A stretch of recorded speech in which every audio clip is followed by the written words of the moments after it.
আর বন্ধুরা, আমি সুমিত্রার রান্নাঘর থেকে বলছি। দেখুন, আজকে একটু দুধ পুলি করব, তাই জন্য দুধটাকে আগে থেকে ফুটতে দিয়ে ঘন করতে দিয়েছি।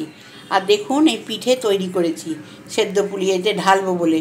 তাই এই পিঠেগুলো আমি এবার, দুধটা অনেকক্ষণ ধরে সেদ্ধ হচ্ছে তো, এবার এইগুলো আমি আস্তে আস্তে ঢেলে দিচ্ছি। এগুলো আস্তে আস্তে ঢেলে দিলাম।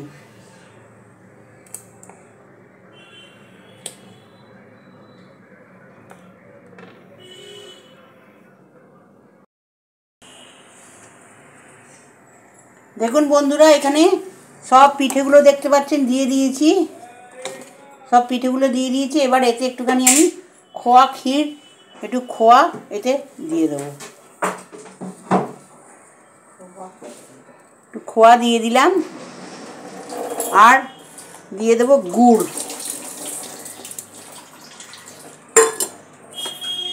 গুড়টা দিয়ে দিলাম। গুড়টা দিয়ে একটু চালাতে হবে, নালে মুশকিল হয়ে যাবে।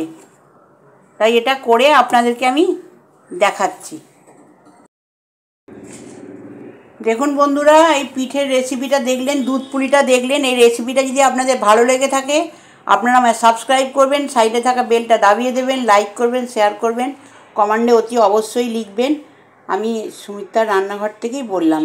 প্লিজ প্লিজ প্লিজ প্রথম থেকে শেষ অবধি দেখার আপনাদের কাছে অনুরোধ রইল। দেখবেন, দেখি কমেন্ট করে অতি অবশ্যই জানাবেন আপনাদের কেমন লাগলো। দেখুন, এটা পুরো গুড় টুট দেওয়া হয়ে গেছে, দেখতে পাচ্ছেন। জিনিসটা রেডি হয়ে গেছে, এটা ঘনও হয়ে গেছে। নমস্কার বন্ধুরা।